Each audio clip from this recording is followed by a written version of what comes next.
बंदी छोड़ सतगुरु रामपाल जी महाराज जी की जय हो।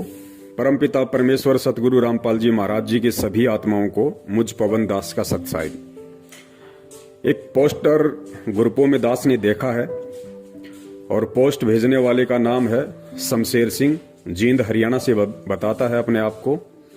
पोस्टर में इसने बड़ा दुखी होकर लिखा है कि संत रामपाल जी महाराज जी के जितने भी भगत हैं उनको सूचित किया जाता है, यदि उनमें दम है तो मेरे इस पोस्टर का जवाब दें, मेरी बात का जवाब दें।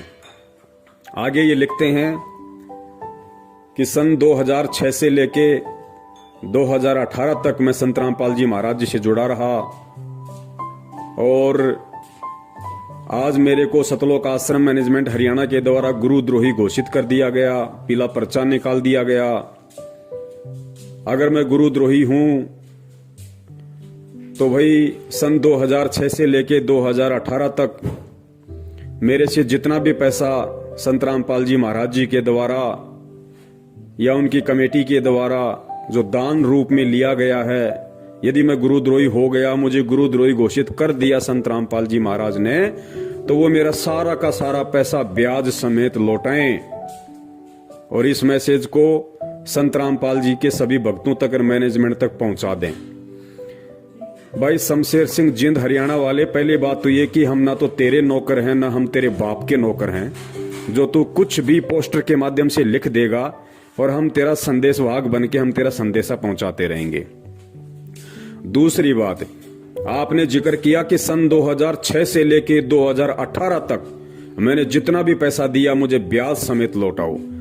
देखिए 2014 के बाद, क्योंकि सन 2014 में परमपिता परमेश्वर सतगुरु रामपाल जी महाराज जी हिसार जेल चले गए थे, तो 2014 के बाद आपने जितना भी पैसा दिया है, जिसको भी दिया है, वो आपने अपनी मूर्खता में दिया है, अपनी नादानी में दिया है।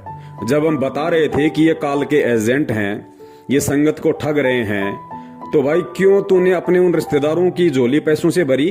तेरी आंखें फूटे पड़ी थी क्या भैया? तुझे दिखाई नहीं दे रहा था क्या? तू मेरे से बातचीत नहीं किया करता था क्या? मैं तेरे को सच्चाई नहीं बताया करता था? सब बताया करता था। घंटों घंटों तेरे से मेरी बातचीत होती थी। उसके बाद भी तूने दिया था। सन 2014 के बाद 4 साल में तूने जितना भी पैसा उनको दिया होगा, वो तेरी मूर्खता थी, वो तेरी नादानी थी, वो तेरी बालक बुद्धि थी। रही बात सन 2006 से लेके 2014 तक दिए गए दान की, तो कान खोल के सुन। ना तू पहले संत रामपाल जी महाराज जी का भगत था, भले तेरे को तू कहता ना कि मेरे को सार नाम मिला हुआ है और मैं सन 2006 से जुड़ा हुआ हूं। आज के तेरे जो कर्म हैं, आज की तेरी जो भावना है, वो साबित करती है कि तू पहले भी संत रामपाल जी महाराज जी का भगत नहीं था, तू खाली नाम का भगत था। क्योंकि परमेश्वर अंतर्यामी है, उनको पहले से पता होता है कि कौन नादान, कौन नालायक कब मेरे से दूर होगा और आगे चल के मेरे प्रति और इस भक्ति मार्ग के प्रति क्या उसकी भावनाएं हो जाएंगी। और तू तो भाई दत्तात्रेय का भी बाप निकला। तू कभी विहंगम पंथ में जा रहा है, तू कभी मदन पंथ में जा रहा है, कभी किसी पंथ में जा रहा है। ठोर ठिकाना तो है ही नहीं तेरा। तो मैं ज्यादा बात नहीं करूंगा, तेरी बात का सीधा सा जवाब यही दूंगा कि 14 के बाद तूने जो भी दान किसी को दिया है सतलोक आश्रम मैनेजमेंट हरियाणा को, तो वो पैसा उनसे मांग। उस पैसे का ढिंडोरा या मत पीट कि संत रामपाल जी महाराज जी मेरा पैसा दे दें। वो पैसा तेरा जिसने लिया है उनसे मांग। रही बात 2006 से लेके 2014 तक के दान की, तूने संत रामपाल जी महाराज जी के आश्रम में रहते सहते जितना भी दान किया होगा, वो आज इस पोस्टर के माध्यम से तेरी खुद की औकात बता रही है कि तूने कितना पैसा दिया होगा। मुश्किल से इन 8 सालों में तूने 50,000 या 1 लाख से ऊपर नहीं दिया होगा। मुश्किल से हद मार के 50,000 या 1 लाख से ऊपर तूने नहीं दिया होगा, जिसका तू ब्याज मांग रहा है। तो सुन और कान खोल के सुन।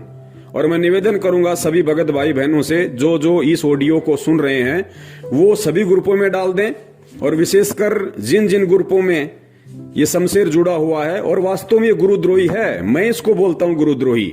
ये वास्तव में गुरुद्रोही है जो अपने गुरु की निंदा करता है, चुगली करता है, अपने गुरु के विषय में उल्टे सीधे शब्दों का प्रयोग करता है। वो व्यक्ति 100% गुरुद्रोही है, इसमें कोई संशय नहीं है। तो सुन शमशेर सिंह गुरुद्रोही, तेरी इस बात का जवाब ये पवन दास देगा। तू सन 2006 से लेके 2014 तक का जो हिसाब मांग रहा है ना, तो सुन कान खोल के। सन 2006 से लेके 2014 तक तू कितनी बार आश्रम में गया होगा? हरियाणा का रहने वाला है, जींद का, बरवाला में आश्रम था, उससे पहले करोथा में आश्रम था, दौलतपुरा में आश्रम था। तू हर सप्ताह गया होगा। हर सप्ताह नहीं गया होगा तो महीने में 2 बार तो जरूर गया होगा।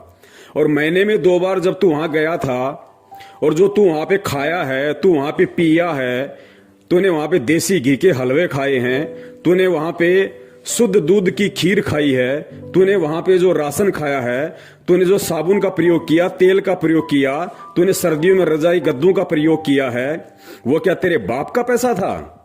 अगर हिसाब लगाया जाए पूरा उन 8 सालों का जो तूने मुफ्त में, फ्री में, तूने जो हराम के टूक सतलोक आश्रम बरवाला, जींद, करोथा या दौलतपुरा में तोड़े हैं इन 8 सालों में, अगर उन 8 सालों का तेरे से अगर हिसाब मांग लिया जाए और ये कहा जाए कि उन 8 साल में तूने जो फ्री में, मुफ्त में जो हराम के टूक वहां पे एक भगत बन के तोड़े हैं संत रामपाल जी महाराज जी के, अगर उसका तेरे से ब्याज समेत पैसा मांग लिया जाए जो तू मांग रहा है, तो तेरे पुरखों की जमीन बिक जाएगी। तू वो हिसाब नहीं कर पाएगा।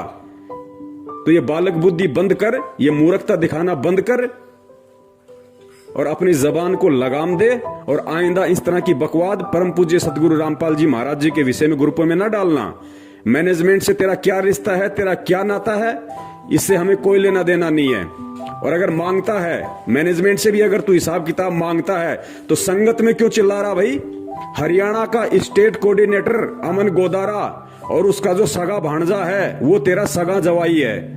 तूने हरियाणा के स्टेट कोऑर्डिनेटर अमन गोदारा के सगे भांजे के साथ अपनी लड़की की शादी कर रखी है। अगर तुझे हिसाब मांगने का इतना ही शौक है तो हरियाणा के स्टेट कोऑर्डिनेटर से जाके मांगना, उसके घर पे जाके मांग। संगत में क्यों चिल्ला रहा है? खाली मान बढ़ाई के लिए, दिखावे के लिए। तो सन 2006 से 2014 तक के जो तू हिसाब की बात कर रहा ना, अगर तेरे से वो हराम के टूकों का हिसाब मांग लिया जाए जो तूने सतलोक आश्रम बरवाड़ा में भोगा था, तो तेरे पुरखों की जमीन बिक जाएगी। तू पैसा नहीं उतार पाएगा। कम से कम शकल अच्छी नहीं है तो बात तो अच्छी कर लिया कर संगत में। सत साहिब, जय हो बंदी छोड़ की। बंदी छोड़ सतगुरु रामपाल जी महाराज की जय हो।